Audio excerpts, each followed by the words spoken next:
नमस्कार, आप देख रहे हैं कशिश न्यूज और मैं आपके साथ सुष्मिता। 7 बज चुके हैं और आप देखिए कशिश न्यूज पर सबसे पहले और सबसे तेज नतीजे आप देखेंगे, क्योंकि आज का वो दिन है जब परिणाम सामने आएगा। 2 चरणों में बिहार विधानसभा चुनाव के लिए मतदान संपन्न हुआ। 6 नवंबर और 11 नवंबर ये दोनों ही चरणों में अलग अलग विधानसभा क्षेत्रों में 121 और 122 सीटों पर यहाँ चुनाव संपन्न कराए गए। छिटपुट कुछ घटनाएं जरूर सामने आई, लेकिन उसके बावजूद इस बार का चुनाव बेहद ही शांतिपूर्ण तरीके से संपन्न हुआ है। निष्पक्षता रही है। अब तक के मतदान को लेकर अब मतगणना की बारी है। हर सीट का बारीकी से विश्लेषण करेंगे। आप तक हर एक सीट को लेकर जानकारी जरूर साझा करेंगे, क्योंकि इस बार चुनावी दंगल बेहद खास था बिहार के लिए। अगर भोजपुरी सुपरस्टार्स की बात करें तो वहां से लेकर गए ऐसे बीजेपी के बड़े चेहरे, या फिर वो दोनों डिप्टी सीएम की बात हो जाए या अन्य बड़े चेहरों की, सभी इस बार चुनावी दंगल में थे और इस बार के बिहार चुनाव ने कई रिकॉर्ड तोड़े हैं। क्या परिणाम भी रिकॉर्ड तोड़ने वाला होगा, ये इसलिए कहा जा रहा है क्योंकि जितने भी एग्जिट पोल्स सामने आए हैं उस पर कई कयास भी लगाए जा रहे हैं।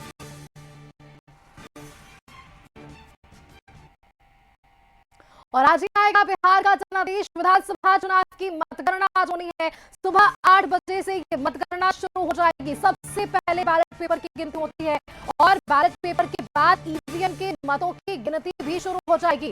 38 जिलों में बनाए गए 46 मतगणना केंद्र में आज ये फैसला स्पष्ट हो पाएगा। एनडीए महागठबंधन में जबरदस्त का मुकाबला है। जनसुराज एआईएमआईएम भी चुनावी मैदान में है। चुनाव में कई दिग्गजों की किस्मत का फैसला आज तय हो जाएगा। बिहार की जनता ने रिकॉर्ड मतदान किया है। 2 चरणों में मतदान संपन्न कराए गए। 66.91% वोटिंग हुई है, जो कई दशकों के बाद दर्ज की गई, जिसके लिए कहीं ना कहीं तमाम राजनीतिक दल खुद को अब गौरवान्वित महसूस कर रहे थे। उन सभी को ये आकलन था कि कहीं ना कहीं जो मत प्रतिशत बढ़ा वो उनके दायरे में बढ़ा है। अब किसके दायरे में बढ़ा, किसको इसका सीधा फायदा हुआ, इन तमाम सवालों का जवाब थोड़ी देर में मिलना शुरू भी हो जाएगा। और मतदान के बाद अब तैयारी है जनता के फैसले की। बस कुछ ही मिनटों में इंतजार के बाद पता चल जाएगा कि बिहार में किसकी सरकार है। मतगणना को लेकर हर जगह चौक चौबंद व्यवस्था और इंतजाम किए गए हैं और इसके साथ ही राजनीतिक दलों की भी अपनी जरूर तैयारियां हैं। दावेदारी भी शुरू कर दी गई है। आपको हम एक रिपोर्ट दिखाते हैं। चुनाव नतीजे से पहले अब चर्चा है कि सरकार किसकी बनने वाली है। हालांकि कुछ जगहों पर पहले से जश्न की तैयारी है और भोज का इंतजाम भी हो रहा है। इधर जेडीयू ऑफिस के बाहर पोस्टर लगाया गया है, जिसमें नीतीश कुमार की तस्वीर के साथ लिखा है, टाइगर अभी जिंदा है। साथ ही नीतीश कुमार को दलित, महादलित, अल्पसंख्यक, स्वर्ण और पिछड़ों का संरक्षक बताया गया है। जेडीयू के हैंडल वाले सोशल मीडिया पोस्ट पर भी लिखा गया है, बस अब एक दिन का इंतजार, फिर से नीतीश सरकार। इसके जरिए संदेश साफ है। इस वक्त मैं जनता दल यूनाइटेड के प्रदेश कार्यालय के पास हूं, जहां पर देखिए पोस्टर चिपकाया गया है और इस पोस्टर में यह लिखा गया है कि टाइगर अभी जिंदा है। यानी इस पोस्टर के जरिए यह संदेश देने का प्रयास किया जा रहा है कि बिहार विधानसभा चुनाव 2025 में एक बार फिर नीतीश कुमार रिटर्न हो रहे हैं। अलग अलग एजेंसियों के एग्जिट पोल में भी एनडीए को बढ़त दिखाई गई है। जेडीयू का संदेश सिर्फ जनता के लिए नहीं है, पार्टी ऑफिस में हलचल दिखाई दे रही है। कार्यकर्ताओं का आना जाना लगा हुआ है। इस वक्त मैं सत्तारूढ़ जनता दल यूनाइटेड के प्रदेश कार्यालय में हूँ। थोड़ा यहाँ का तस्वीर दिखाने का प्रयास करता हूँ कि देखिए, अमूमन जो डे आवर होता है, यानी जो वर्किंग आवर होता है, उस वर्किंग आवर में यहाँ भीड़ भाड़ होती है।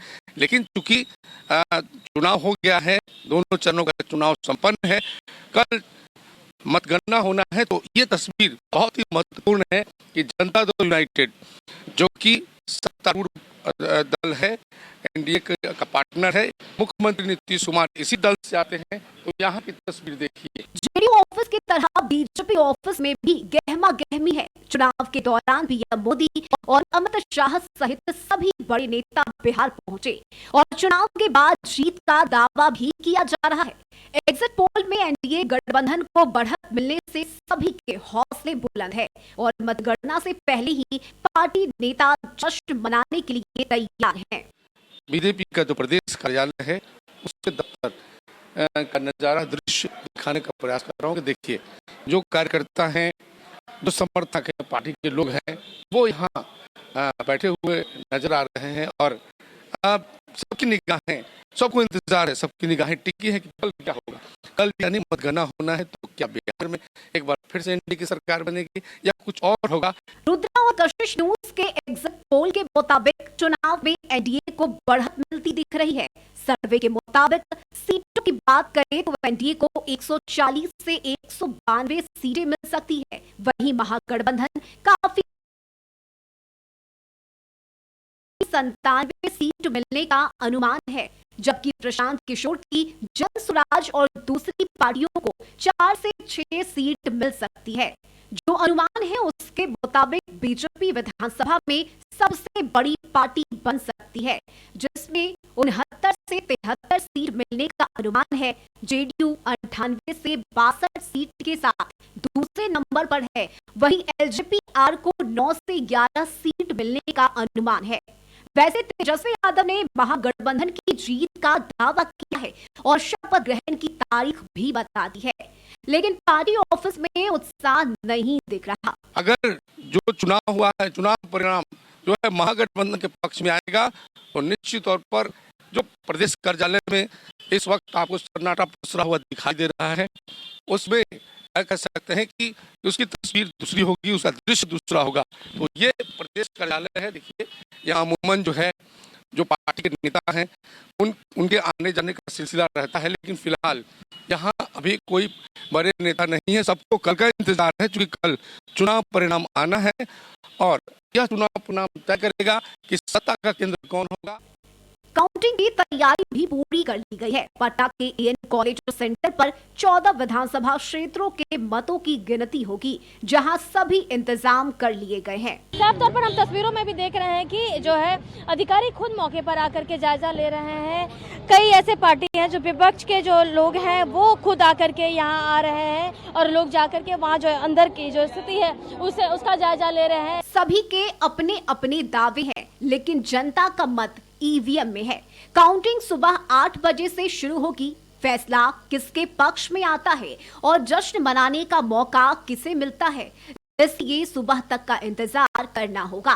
कशिश न्यूज के लिए अंकिता के साथ राजीव मोहन की रिपोर्ट। और अब इंतजार खत्म हो चुका है। तकरीबन आधे घंटे का वक्त और बचा हुआ है जब पोस्टल बैलेट की गिनती शुरू हो जाएगी और ठीक उसके आधे घंटे के बाद ईवीएम का भी फैसला हो जाएगा। हमारे साथ पूर्णिया से संवाददाता जेपी मिश्रा जी जुड़े हुए हैं और एएन कॉलेज से राजीव मोहन जी हमारे साथ विशेष संवाददाता जुड़े हुए हैं। पहले एक बार राजधानी का रुख करना बेहद जरूरी हो जाता है। राजीव जी, जिस तरह से हमने पूरे बिहार विधानसभा के चुनाव को देखा, अब ये पूरी जो दाव पेच है यहीं आकर रुक जाती है, यानी कि मतगणना को लेकर जो लोगों का एक इंतजार था वो इंतजार अब खत्म होने वाला है। कुछ मिनटों का इंतजार और, लेकिन इसके पहले कल रात कयामत की रात होगी उन नेताओं के लिए, कार्यकर्ताओं के लिए जिन्होंने ये पूरा साल झोंक दिया इस चुनाव में जीत हासिल करने के लिए। राजीव जी,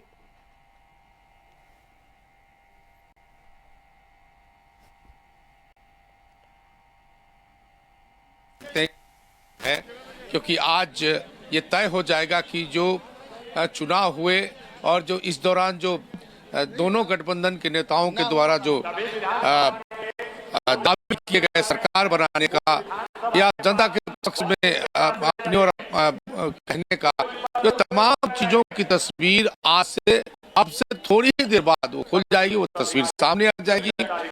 कौन बनेगा बिहार का राजा, बिहार के गद्दी पर कौन बैठेगा, किसकी सरकार होगी, ये तमाम चीजें जो है वो कुछ ही क्षण में अब तय हो जाएगा। जब रिजल्ट आना शुरू होगा, रुझाने आने शुरू हो जाएंगे। उम्मीद की जा रही है कि 8 बजे काउंटिंग शुरू होगी और 10 बजे तक, 11-12 बजे, दोपहर के 12 बजे तक तस्वीर जो है बहुत साफ हो सकती है, क्योंकि ईवीएम मशीन के जरिए जो काउंटिंग होती है वो फास्ट, तेज गति से होती है। तो इसलिए ये उम्मीद है कि जो काउंटिंग होगी उसमें 12 बजे तक ये तस्वीर साफ होगी।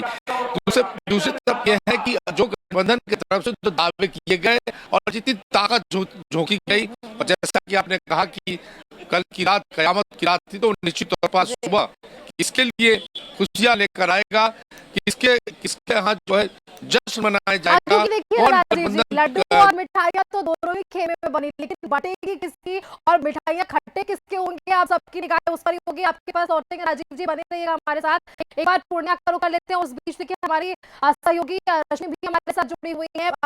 किस तरह से जेपी जी सीमांचल के लिए ये बिहार विधानसभा का चुनाव जो है वो निर्णायक साबित होने वाला है, क्योंकि कहीं ना कहीं वहां जो एक वोट बैंक है, उस वोट बैंक को साधने की कोशिश ना सिर्फ पार्टियों की रहती है, बल्कि उन पार्टियों की भी रहती है जो अपने वोट बैंक को समझते हैं। यानी कि AIMIM की बात कर ले, जनसुराज की बात कर ले, तो वहां उनकी भूमिका कैसे रही इस पूरे चुनाव में?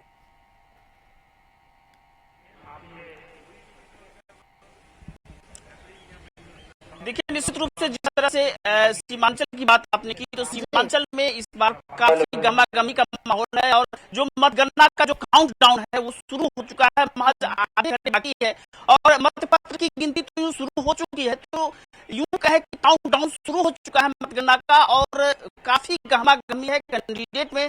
वहां क्योंकि रात से ही सोशल मीडिया पर एक बात जो चल रही थी कि यही रात मेरी रात भारी, तो ये रात अंतिम और भारी दिख रही है कैंडिडेट के लिए। खास करके किसी खेमे में खुशी होगी तो कहीं गम का माहौल होगा, ये निश्चित रूप से हम कह सकते हैं। लेकिन जो सीमांचल का इलाका है, यहाँ पर कहीं ना कहीं AIMIM और जनसुराज के जो राष्ट्रीय अध्यक्ष है वो पूर्णिया से ताल्लुकात रखते हैं, तो कहीं ना कहीं इन दोनों के द्वारा जो वोट काटने का और जो वोट कटी है, इसका असर कहीं ना कहीं महागठबंधन और NDA पर देखने को मिलेगा। इसमें कहीं कोई दुमत नहीं है। लेकिन अगर हम मुकाबले की बात करें तो पूरा का पूरा मुकाबला महागठबंधन और NDA पर जाकर टिक जाता है। ऐसे में जो है सो पूर्णिया, अगर हम पूर्णिया की बात करें तो पूर्णिया जिले में 2 जगहों पर जो है सो मतगणना कराई जा रही है। 7 विधानसभा क्षेत्र हैं और इस वक्त मौजूद है पूर्णिया जिले के पूर्णिया कॉलेज पूर्णिया में, जहां पर मतगणना केंद्र बनाया गया है।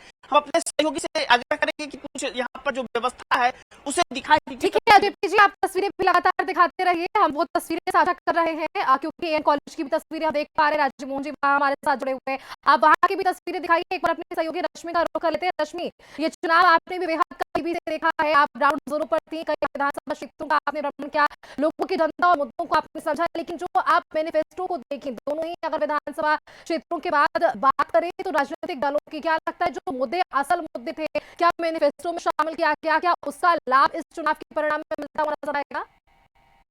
बिल्कुल सुष्मिता, देखिए वो पल, वो घड़ी जिसका इंतजार किया जा रहा था, उसके लिए अब बस कुछ ही मिनटों की देरी है। किसका आज राज तिलक होगा और किसे जनता ने नकार दिया है, ये अब से कुछ ही देर में पता चलेगा। और हमने भी तैयारी की है, हमारी पूरी टीम बिहार के 243 विधानसभा क्षेत्रों पर ग्राउंड पर जाती रही है। हमारे अलग अलग जिलों के रिपोर्टर्स ने हर एक सटीक खबर दर्शकों तक पहुंचाया और ये बताया कि इस बार किन मुद्दों के साथ जनता सामने आई है, जनता ने वोट किया है। क्योंकि देखिए, बिहार की राजनीति को अगर हम समझने की कोशिश करें सुष्मिता, तो कहा यह जाता रहा है कि लोग हमेशा से ही जात के आधार पर बिहार में वोट करते रहे हैं, लेकिन इस बार यकीन मानिए धरातल पर बदलाव नजर आया है। इस बार जनता ने विकास को चुना है, रोजगार को चुना है और इस बार जनता ने पलायन को रोकने वाली सरकार को चुना है। हालांकि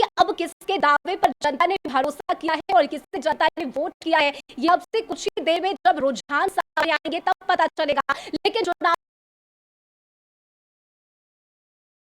बंधन दोनों ही खेमे से पूरी ताकत झोंकी गई। आपको याद होगा सुष्मिता की तेजस्वी यादव ने जब एग्जिट पोल आए तो उन्होंने कहा कि देखिए ये एग्जिट पोल एग्जैक्ट पोल नहीं है, हमें इस पर भरोसा नहीं है, महागठबंधन जीतने जा रही है और 18 नवंबर को हम मुख्यमंत्री के तौर पर शपथ भी लेंगे। तो देखिए, NDA के नेता हो या फिर महागठबंधन के कॉन्फिडेंट नजर आ रहे हैं, उत्साहित नजर आ रहे हैं। और चूंकि हमारे न्यूज रूम के अगर हम बात करें तो पर्दे के सामने भले ही कुछ लोग नजर आते हैं, लेकिन पर्दे के पीछे जिन लोगों की मेहनत होती है और जिन्होंने हर एक जिलों को कवर किया, हर एक खबरों को जनता तक पहुंचाने का काम किया, जिनका बड़ा योगदान रहा है, हमारे न्यूज रूम में उन खास लोगों से आज हम बातचीत करेंगे और ये समझने की कोशिश करेंगे, जनता को बताएंगे कि आखिर क्या रहा है चुनावी माहौल। अब जीत चूंकि आप जिलों के खबरों को आप तक रिपोर्टर्स ने भेजा, आपने उससे बारीकी से समझा, जाना,